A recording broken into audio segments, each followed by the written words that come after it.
Aleluia! Aleluia! Oh, glória a Deus! Louvado é o nome do Senhor, a honra e a glória ao Senhor. Meus irmãos, eu cumprimento a todos com a paz do Senhor Jesus. Amém! Eu me sinto honrado nesta noite pelo privilégio, pela honra e pela oportunidade que o Senhor Deus nos concedeu de estar nesta cidade, em Araguari, nesta noite.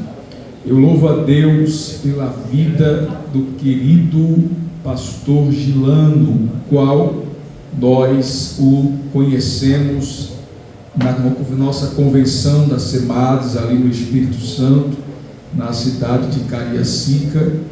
E o querido pastor, este ano, quando nós ministramos a última noite lá, ele falou comigo que iria me apresentar a um povo muito maravilhoso em Araguari, né? Glória a Deus, Deus certo, nós estamos aqui, vocês são uma bênção.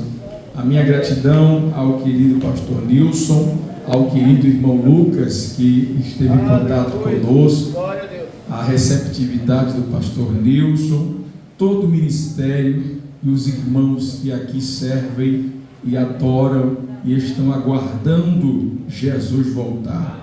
Deus abençoe a todos vocês. A minha querida, digníssima esposa, que desta feita pôde estar conosco, e nós estamos aqui para adorar ao nome do Senhor.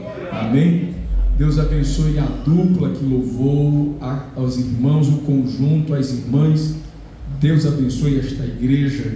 Pegue a Bíblia, por gentileza, abra ela comigo no texto escrito pelo apóstolo Paulo aos irmãos em Éfeso, capítulo de número 5. Na cidade de Éfeso, os irmãos aos Efésios, capítulo 5, e nós iremos tomar por base nesta reflexão os versículos que estão no texto de número 13 e o versículo de número 14, versículos 13 e o versículo de número 14, amém? Enquanto você encontra o texto citado, Deus nos deu a grata satisfação de escrevermos alguns livros, irmãos. Pregamos neste Brasil e ministramos muito em escolas bíblicas de obreiros, para pastores, para lideranças, e Deus nos deu esta dádiva. Eu escrevi 4 livros, 2 deles estão aqui. Se você, leitor, gosta de estudar, de ler, de aprender, de repartir, eu tenho 2 bênçãos para você. O livro que lançamos no ano passado, um livro chamado Completo, Vivendo a Plenitude da Fé, aonde eu trato de compartilhar com os irmãos sobre a fé. O que é a fé? Por que precisamos de fé? Quem são os inimigos da fé? Porque o conceito da fé é a prova dos que se não vê e a certeza do que se espera. Porque se é prova, precisa ser tangível, palpável e visível em um contexto acadêmico, técnico, fisiológico. Não dá para ter prova que não pode pegar ou não pode ver. Como é que é a certeza daquilo que não chegou? Porque se espera, ainda não veio. Porque a fé tem um conceito paradoxal. Porque a palavra fé, ela tem uma expressão no substantivo de uma forma e no verbo de outra forma. Porque fé é pistes, mas crer é pisteo. Detalhes que nos ajudam a vencer, porque tudo que o inimigo quer é acabar com a sua fé. Sem fé você não adora, sem fé você não consegue louvar, sem fé você não se comunica com o transcendental. E é por isso que a Bíblia diz que sem fé é impossível agradar a Deus. E o livro Doulos, da Conferência para a Liderança. Doulos, irmãos, é o texto que literalmente é escravo. É a expressão usada no Novo Testamento para servo. E aqui eu explico sobre ministério, chamada, vocação. Todos os obreiros deveriam pensar sobre este livro, toda a igreja, porque ele vai restaurar a sua capacidade de entender o que é ministério, o que é a chamada, para que você veio, por que você está aqui, por que você tem 10 dedos nas mãos, por que tem cabeça, ouvido, entradas nasais, por que tem 2 entradas para você ouvir e uma boca para você falar. Quais são as necessidades de você ter os sentimentos e os sentidos, porque você foi criado com um propósito, e esse propósito é servir. E quem não entende o que é servir, não consegue se submeter. Quem não se submete não pode honrar a Deus, porque a Bíblia diz assim: toda ferramenta preparada contra ti não, toda língua que se levantar em juízo contra ti, tu a, porque esta é a herança dos,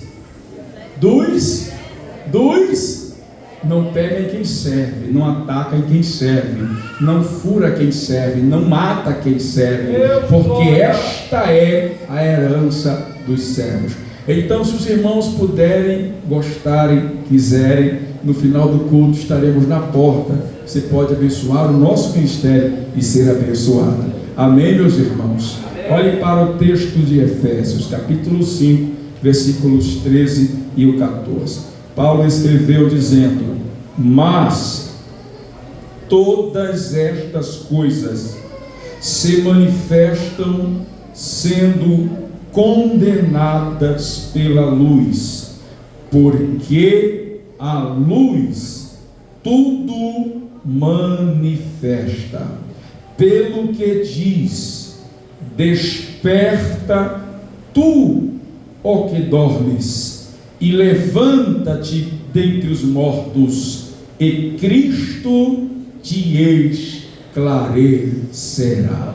Amado Deus eterno, Pai, em nome de Jesus, nós te louvamos pela tua palavra e pedimos a tua graça, a tua misericórdia, pois nós dependemos, Senhor, de ti. Não tem nada em mim, Senhor, que não venha do alto, e a minha dependência é plena e total, em nome de Jesus. Assim como o barro está na mão do oleiro, a espada na aljava ou na bainha na mão do guerreiro, a espada, uma flecha tirada da aljava do arqueiro, assim nós estamos na tua mão. Fala com a tua igreja, fala comigo, Deus, em nome de Jesus. E quem pode diz amém. Sente dando glórias ao Senhor.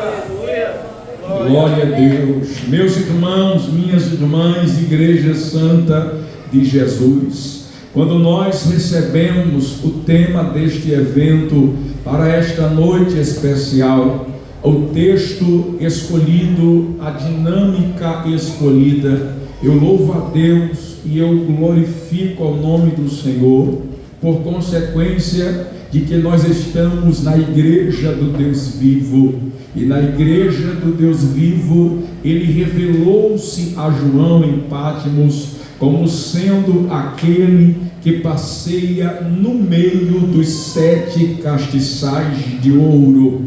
Os 7 castiçais de ouro, ele disse a João, é o mistério das 7 igrejas.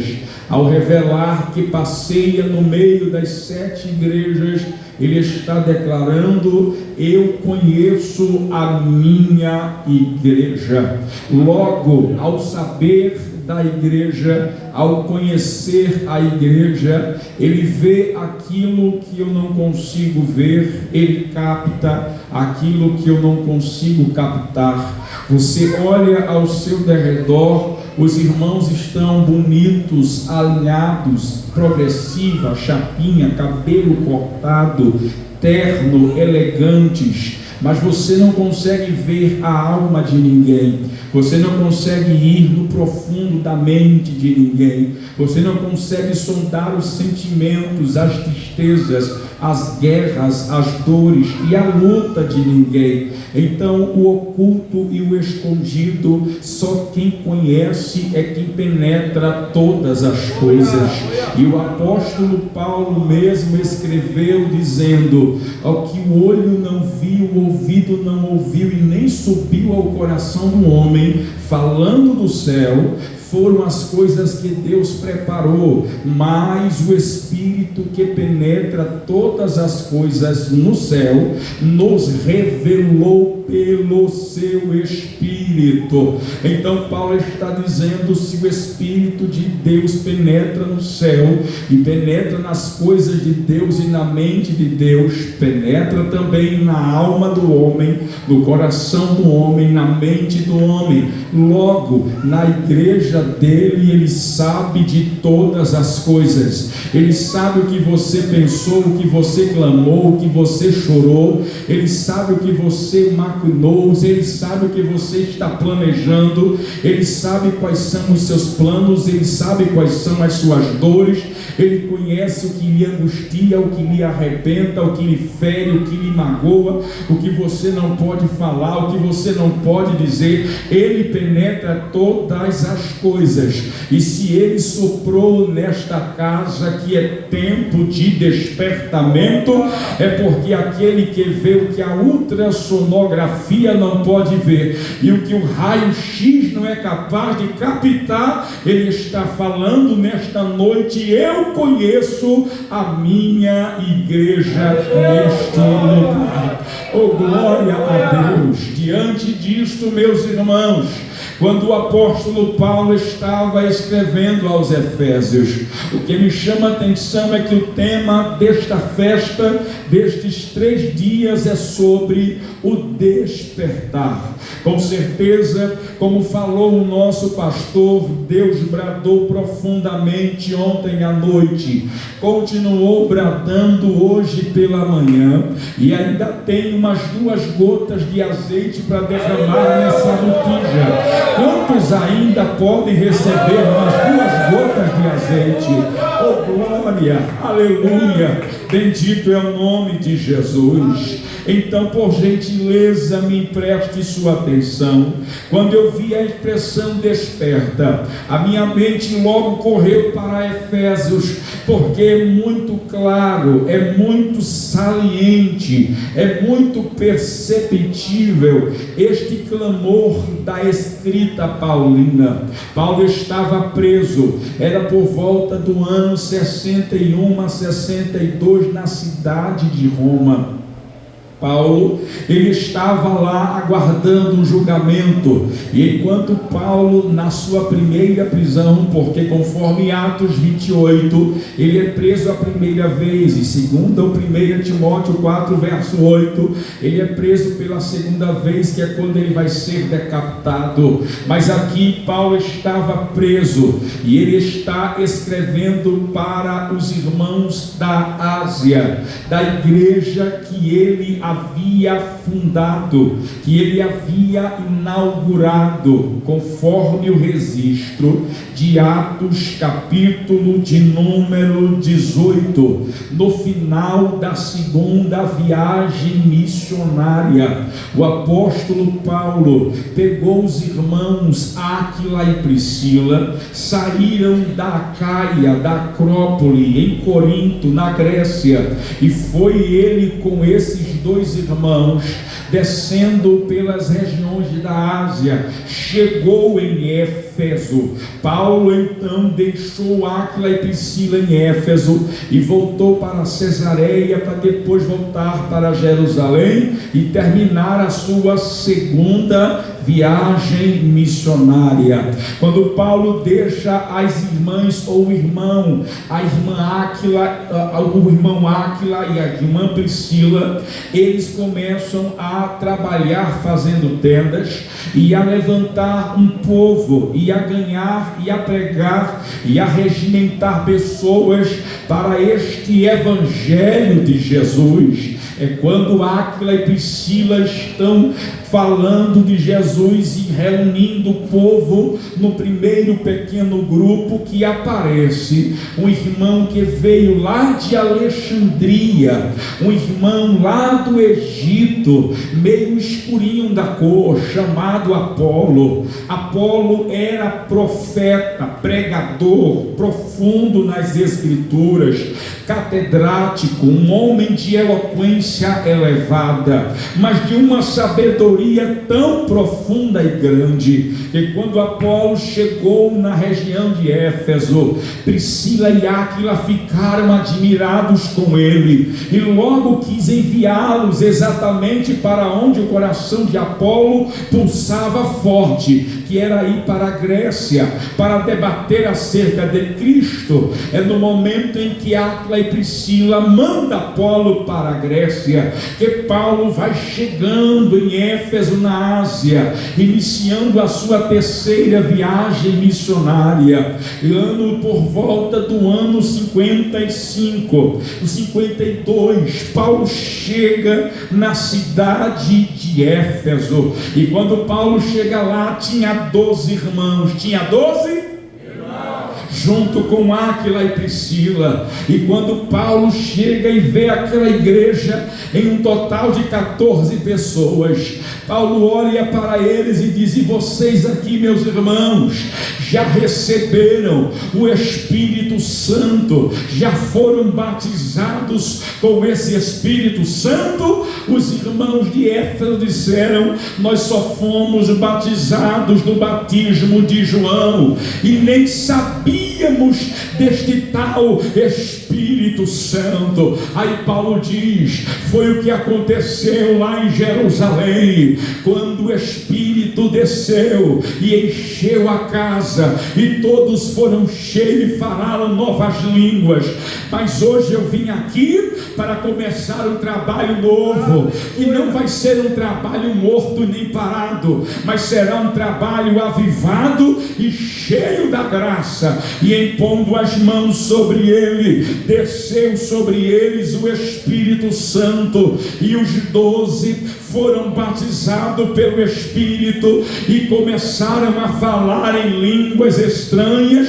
E o apóstolo Paulo ficou em Éfeso durante quase 3 anos com ele, e a igreja foi crescendo e foi sendo levantada, e Deus foi abençoando, e a obra foi avançando segundo a cronologia do tempo. Depois que Paulo, agora com os irmãos Priscila e Áquila, e agora os 12 começaram uma igreja, batizados com o Espírito Santo, esta igreja começa a crescer, e 10 anos depois, eu disse 10 anos depois, o apóstolo Paulo agora estava preso. É quando ele, preso em Roma, vai escrever uma carta para uma igreja esta que, quando ele a inaugurou, já inaugurou com batismos do Espírito Santo, já inaugurou com a revelação do poder e da graça de Deus sobre a igreja. A igreja começou avivada, a igreja começou cheia, a igreja começou com palavra, a igreja começou com poder. E durante um tempo em que a igreja foi caminhando, algumas pessoas foram se entristecendo, algumas pessoas foram paralisando, algumas pessoas foram parando. E quando o apóstolo Paulo está preso e vai escrever as chamadas epístolas da prisão, Paulo então recebe uma graça de Deus para abordar a carta, escrevendo aos Efésios, e numa habilidade espiritual, Paulo, transcendendo a revelação, vai começar a escrever uma das cartas que são as mais profundas, chamadas de os Alpes do Novo Testamento, o cânon das Sagradas Escrituras, o ápice Praticidais epístolas Paulina. Paulo escreve sobre a plenitude da graça, a dispensação da graça, a dispensação da plenitude e a dispensação do mistério. Nesta carta, Paulo vai falar sobre o mistério da vontade de Deus, sobre o mistério que estava oculto e que fora revelado, sobre um grande mistério, que é o mistério de Cristo e a igreja, e sobre o grande mistério e a sua dispensação. Quando Paulo está escrevendo para os irmãos em Éfeso, Paulo está falando, lembrando a eles sobre a salvação pela graça, sobre o ministério e a vocação apostólica, sobre a unidade da fé e sobre o dever da igreja de se manter e viver em santidade e lutar contra as apostasias e não sucumbir diante dos costumes dos gentios que estava forçando e prejudicando a igreja. É quando o apóstolo, meus irmãos, vai escrever exatamente a partir do capítulo de número 4, versículos 17 até o final do capítulo 5. Paulo vai apresentar a defesa da igreja, dizendo para os irmãos que eles não devem andar como andam os outros gentios, de vaidade nos seus sentidos, mas que eles devem andar em espírito renovado, esquecendo o passado, em uma vida santa, em uma vida pura, em uma vida que seja agradável a Deus. Nos versículos de número 25, quem está me entendendo, diga glória a Deus. No versículo 25, Paulo diz: pelo que deixai a mentira e falai a verdade, e cada um com o seu próximo, porque somos membros uns dos outros. Irai-vos e não pequeis, não se ponha um sol sobre a vossa ira, não deis lugar ao diabo, e aquele que furtava não furte mais, antes trabalhe com as mãos, e o que é bom para que tenha com que repartir quando alguém tiver necessidade. Paulo continua dizendo: não saia da vossa boca nenhuma palavra torpe, não entristeçais o Espírito Santo, no qual estáis selado para o dia da redenção. Toda amargura e ira e cólera e gritaria e blasfêmia e toda malícia seja tirada de entre vós, e sedes antes uns para com os outros benignos, misericordiosos, perdoando-vos uns aos outros, como também Deus vos perdoou em Cristo Jesus.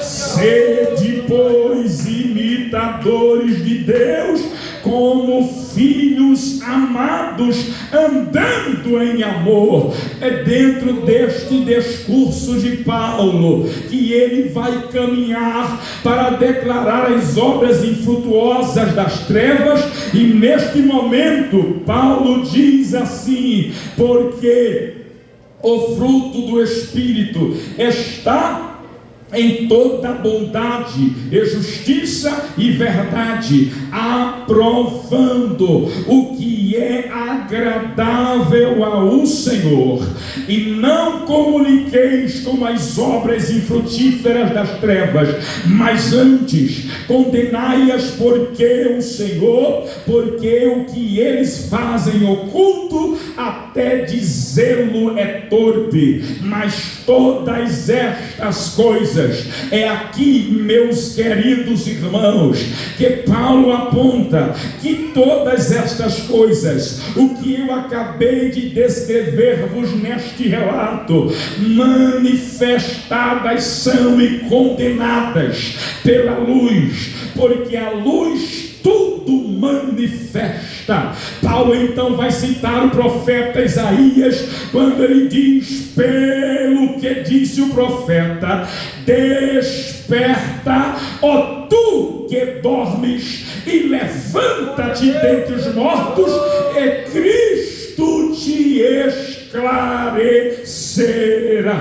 Foi aqui que o Espírito lampejou. Ele disse: meu filho, preste atenção, em luz despertar e esclarecer, porque quando a palavra grega despertar é o termo chamado egeiro, e egeiro quer dizer levantar quem estava dormindo. Quando estamos dormindo, estamos tomados de um sono, logo estamos com os olhos fechados, e com os olhos fechados nós não temos visão, porque com os olhos fechados estamos em um estado de dormência. Apenas o nosso cérebro, no momento em que atingimos o sono REM, é que tem percepções das circunstâncias vividas. Por quê, pastor? Porque com os olhos fechados a escuridade e a dormência, ou o estado de não estar atento, é ativado. E é ativado por quê? Porque estamos desligados enquanto estamos dormindo. Enquanto estamos dormindo, perceba, tem pessoas que têm um sono maior do que outras, que o sono é tão grande que você toca nela, ela não acorda. Você chama o nome, ela não acorda. Pode dar um terremoto e ela não acorda. Quando é adolescente é pior ainda. Você pega pelo pé, levanta e o menino não acorda. Hora da escola, chacoalha ele, ele vem dormindo, andando, mas ele não acorda, porque enquanto ele não abre o olho, a claridade não entra. Enquanto ele não percebe a claridade, o sono vem. Por quê? Porque no nosso organismo existe um hormônio chamado melatonina, e este hormônio é um hormônio que é liberado diante das escuridões, ou seja, o nosso corpo ele é programado para quando o tempo e o clima escurecer, este hormônio entende pela visão que é hora de liberar, porque é hora de dormir. Então a melatonina, que é o hormônio do sono, ele é ativado na escuridade. Por que é que quando pessoas viajam de um país para o outro, elas sofrem por causa do fuso horário? É porque o corpo descontrola. Então na hora que está habituado a receber a liberação, por causa dos horários difusos, não escurece, ele fica meio perdido. Já percebeu que quando você entra num quarto e fecha a luz, e fecha a porta, e fecha a cortina, e liga o ar-condicionado, se você não botar despertador, você perde noção de dia, de hora, de manhã, de tarde, porque está tudo escuro, então o sono vem. Já viu que tem pessoas que não conseguem dormir com a luz acesa,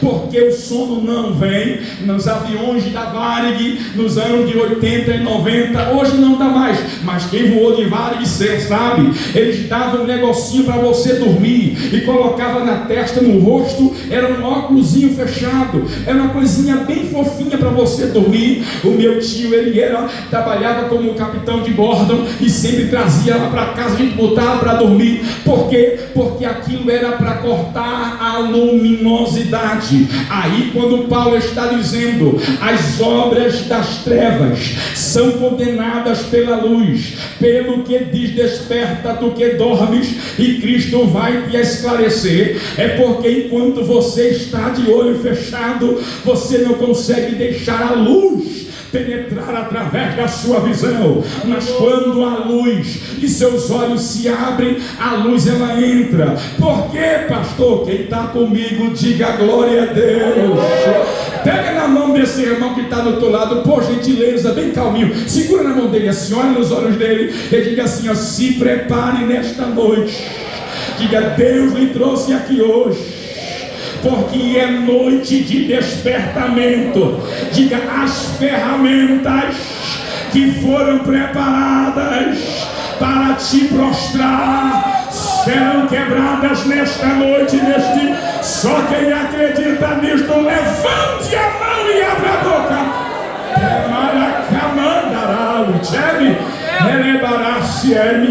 Para o adjevácia, porque, pastor, é muito sutil as artimanhas do nosso adversário. Então perceba o mistério que Deus preparou para esta noite.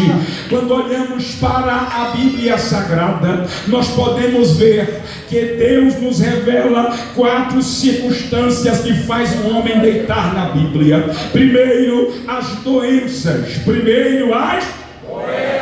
Quando você olha para a expressão dor e enfermidade, no hebraico e no grego, a terminologia grega é nossos, para doenças, para enfermidades, dolentia do latim para doenças. E o que quer dizer nosso, pastor? Enfraquecimento, fraqueza. Já percebeu? Pode ser do tamanho do pastor Nilson Lucas, pode ser do tamanho do irmão Lucas, do sobreiro grandão, pode ser forte como for, mas se um mosquitinho da dengue ou qualquer virose que pega num homem grandão e fortão, e o homem, irmãos, o homem ele é forte, tem testosterona, mas quando o mosquitinho pega nele, dá febre, frio, dor de cabeça, tontura e mal-estar. O primeiro sinal de fraqueza está quando amanhece que ele vai levantar da cama, não tem força, dá uma tontura, o quarto roda, passa mal, e em segundo ele já senta, se prostra. Por quê, pastor? Porque toda fraqueza nos faz cair e sentar, toda fraqueza nos leva para o chão. Pode perceber, ficou tonto, faltou força, você senta, e se ficar você deita, porque é natural da gravidade, é natural da resistência, porque saudável você não percebe. Toque no ombro desse irmão, por favor, e diga assim para ele: saudável você não percebe. Diga: saudável você não percebe. Você está aqui hoje, você está respirando. Escute, existem 2 movimentos involuntários para você estar respirando. O primeiro é a inspiração, você puxa o oxigênio. O segundo é a expiração, você coloca ele para fora. Na pandemia tinha gente que se não ligasse na máquina morria, porque não conseguia nem puxar nem tirar. Mas você está aqui respirando, dando glória e adorando, e você nem percebeu isto. Você já piscou o olho, já levantou a mão, e tem gente agora na UTI que a família está doidinha esperando o médico mandar o zap dizendo: ela abriu o olho, mexeu o dedo. Você já mexeu o dedo, gigante. Só quem veio agora, levante a mão neste homem. Saudável você não percebe, mas o doente senta. Por quê, pastor? Porque ele se prostra. Paulo, ou melhor, Jesus entrou em Mateus 8 na casa da sogra de Pedro, e todo mundo estava jantando, mas a dona da casa estava deitada no quarto doente. Então disseram: Jesus, a mulher que é responsável por nos receber aqui está deitada na cama doente. Jesus disse: eu vou lá agora. Pegou na mão de quem estava doente, deitada, e na hora que ele pega na mão, a febre arruma a mala e desaparece. Porque na hora que a mão de Jesus toca na febre, a febre viu que quem era mais quente do que ela chegou no ambiente. Ela já bateu em retirada, e na mesma hora que a mulher foi curada, pastor, ela se levantou e começou a servir. Por quê? Porque casa que Jesus entra, ninguém fica deitado doente, porque quando Jesus entra, ele entra para levantar quem está prostrado. Quem veio adorar, deixa eu ver, levante as mãos e dê a glória.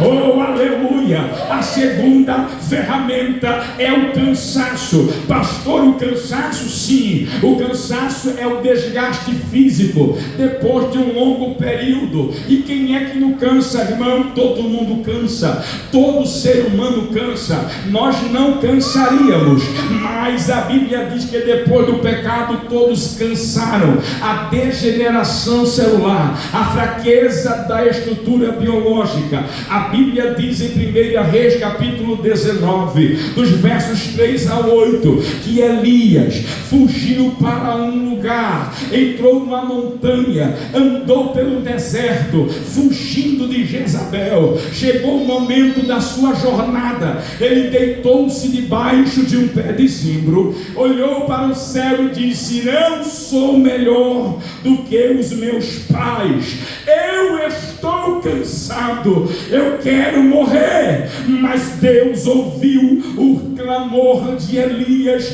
depois de uma jornada e depois de um período. Escute aqui, é muito difícil ter a percepção que Elias teve. Você lembra? Ele disse assim: Senhor, mataram teus profetas, derrubaram teus altares e só fiquei eu. Na cabeça de Elias não tinha mais profeta profetizando, não tinha mais vaso guerreando, não tinha mais ninguém para tomar a frente. Por isso ele disse: só sobrou eu, e eu estou cansado de ser perseguido. Eu abro o céu e desce fogo, e eu estou sendo perseguido. Eu falo com a chuva e a chuva não vem, e eu estou sendo perseguido. Eu faço milagre aqui e eu quero morrer. Não dá mais, eu não aguento mais, eu estou sozinho, eu não quero mais, eu estou cansado. Eu vou liberar uma palavra para crente aqui neste.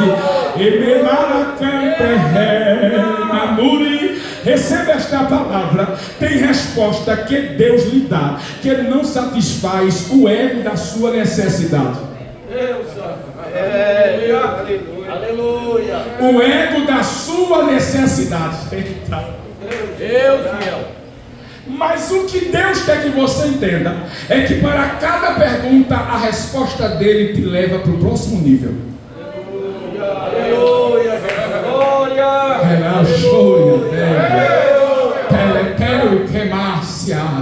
Paulo disse assim: tira de mim o espinho na carne. Aí Jeová: não, Paulo, a minha graça te basta. Continua. Moisés, cansado, disse assim: me mate, Senhor, mas eu não aguento mais esse povo. Moisés: eu vou revelar 70 anciões, vou repartir o peso, e agora continua. Não pare, vai andando. Elias disse assim: eu quero morrer. O anjo apareceu com pão assado na brasa e água para Elias e disse: levanta, come e anda, porque muito comprido será o teu caminho. Quem está entendendo o que eu estou dizendo para alguém?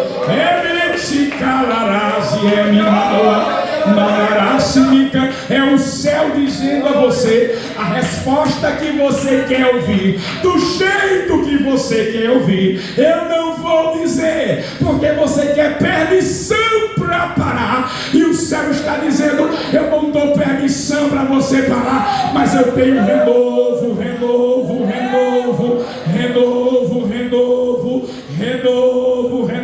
Só quem está comigo neste momento, eu já vou terminar pela última vez. Aponta esse dedo de profeta para o irmão que está aí ao teu lado e diga para ele esta palavra: tem graça descendo hoje aqui para você. Diga: e esse cansaço vai passar. Quem está crente, o cansaço vai passar. Por quê? Porque você é humano, você é de carne e osso, você está cansado. Moisés cansou, Elias cansou. E deixa eu falar uma coisa: Moisés falava face a face com ele, Moisés entrava debaixo da nuvem e cansou. Elias falava com os elementos e cansou. Jesus chorou e disse: Pai, passa de mim o cálice. E Deus ficou em silêncio e ele disse: todavia seja feita a tua vontade. Ou seja, a resposta de Deus não satisfaz o ego da minha necessidade, mas a resposta de Deus me faz atravessar para o próximo nível. Para terminar, irmãos, preste atenção. O cansaço me faz parar. À noite, Gênesis capítulo 28, versículo 11. E Jacó, no entardecer, quando a noite chegou, preparou um travesseiro de pedra, deitou e foi dormir. Porque é quando o sono vem, é quando o sono chega, é à noite, o olho fica pesado, é à noite, você começa a não ver direito. Por quê? Porque tem baixo teor de luminosidade. A noite faz você deitar. Quem deita, deita de noite. Quem dorme, dorme de noite. Jesus disse: a noite vem enquanto não se pode trabalhar. E por último, a morte. A morte, quando o espírito se retira do nosso corpo, o corpo tomba. Há um cair na mesma hora. Então as 4 circunstâncias, a doença, o cansaço, a noite e a morte,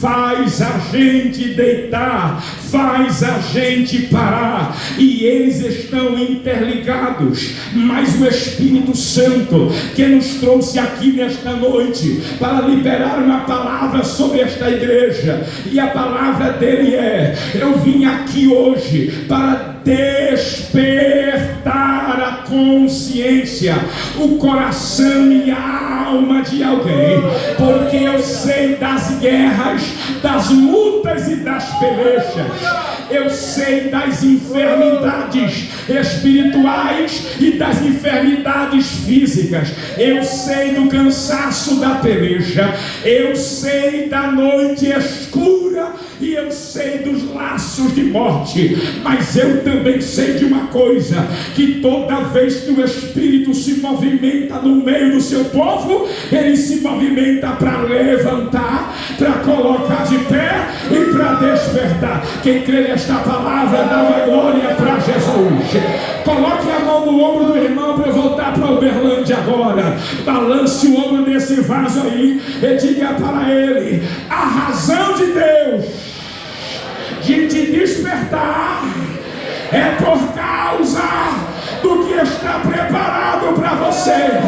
Diga: você não vai ficar deitado, porque toda doença vai cair por terra.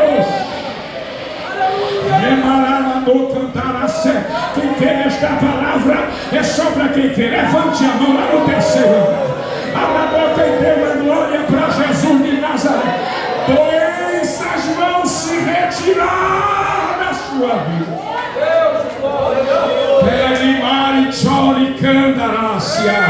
Porque são isso que faz a gente prostrar, são essas coisas que faz a gente parar.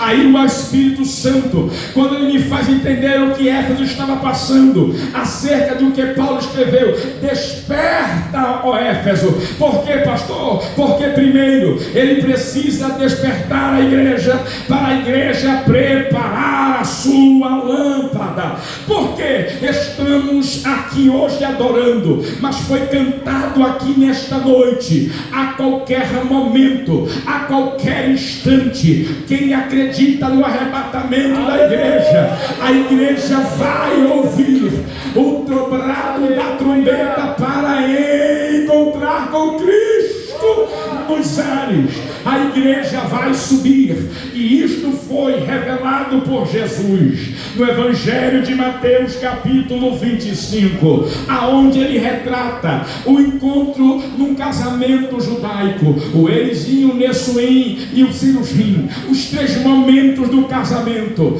Quando à meia-noite, e observe, o casamento judaico acontece no crepúsculo, mas o texto de Mateus diz que perto da meia-noite, porque houve um atraso, e neste atraso a noite começou, a escuridão veio e o cansaço também veio. Veio 2 elementos que fazem prostrar, e as virgens que estavam prontas se prostraram todas as 10. As 10 estavam de branco, as 10 tinham azeite, mas as 10 cansaram, porque o noivo demorou, e cansaram, adormeceram todas elas.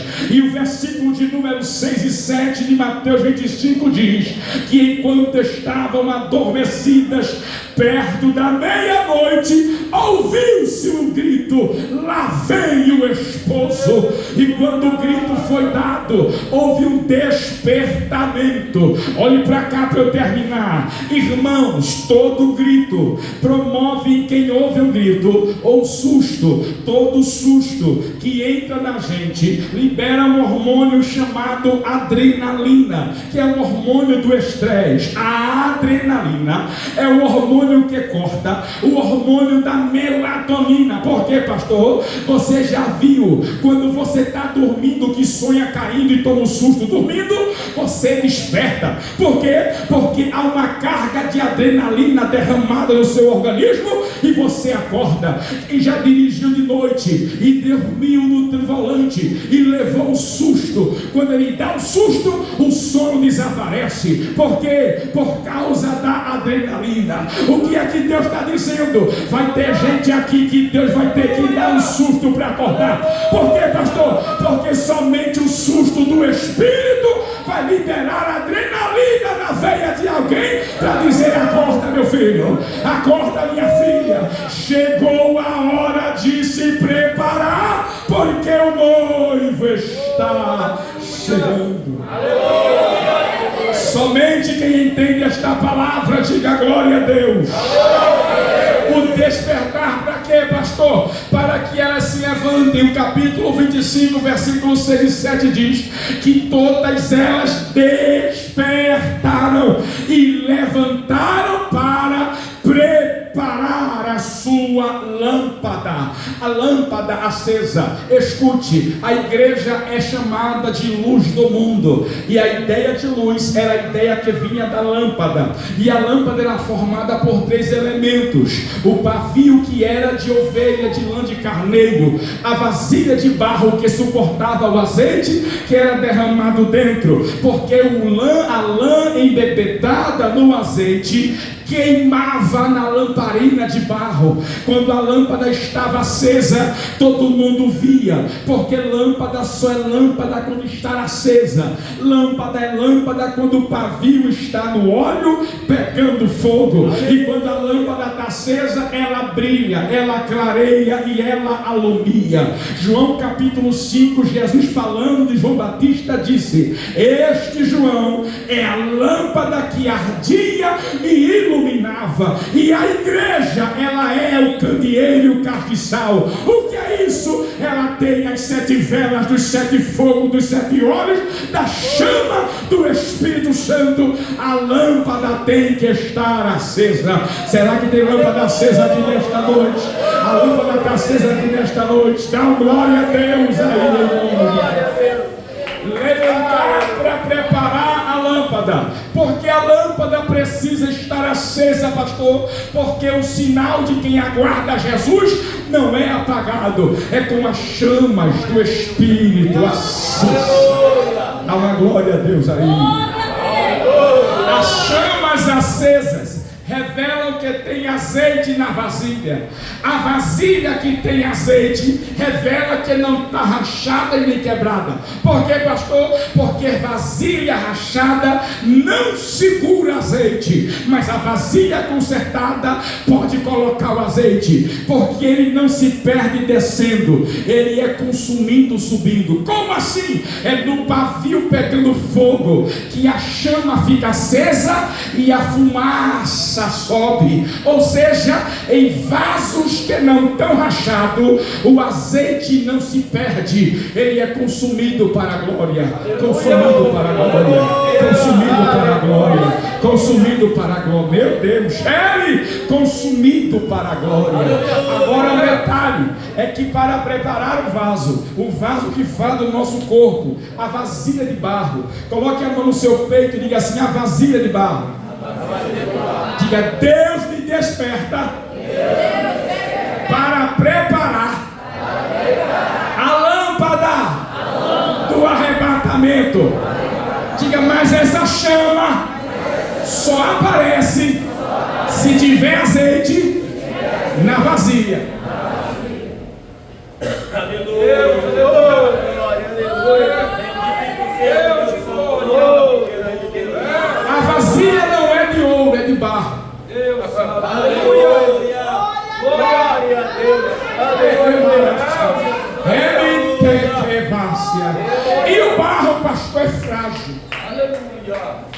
barro racha, barro espatifalha, barro quebra, barro não tem aparência. Aleluia!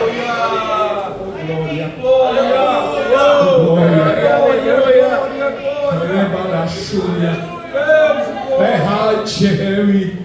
E o interessante é que a lâmpada ela é feita de barro, mas para ficar em cima. Agora presta atenção, por que é que a chama não pode apagar? Porque quando a lâmpada é colocada em cima e a chama está acesa, o brilho da luz esconde a fraqueza do barro. Porque ninguém vê o barro, vê a luz. Olha a luz, olha a luz, olha a luz, olha a luz, olha a luz. Mas se a luz se apagar, o barro aparece. Aí todo mundo vai dizer: olha o barro, olha o barro, olha o barro, olha o barro. Por isso Jesus disse: não se acende a candeia e coloca embaixo. Por quê? Porque embaixo não é lugar de lâmpada acesa. Embaixo é lugar de lâmpada apagada. Alqueire é o cesto. Então no lugar do cesto é quando a lâmpada não está acesa. Mas depois que Jesus acende, ela vai para cima. Aí ele está dizendo: a quem eu acendi, eu estou derramando azeite. Azeite. A revelação daquelas que preparam a sua lâmpada é para dizer: nós estamos aqui e fomos despertadas para iluminar o caminho pelo qual o noivo vem. O noivo vem. Araguari será impactada por uma igreja que tem as lamparinas acesas.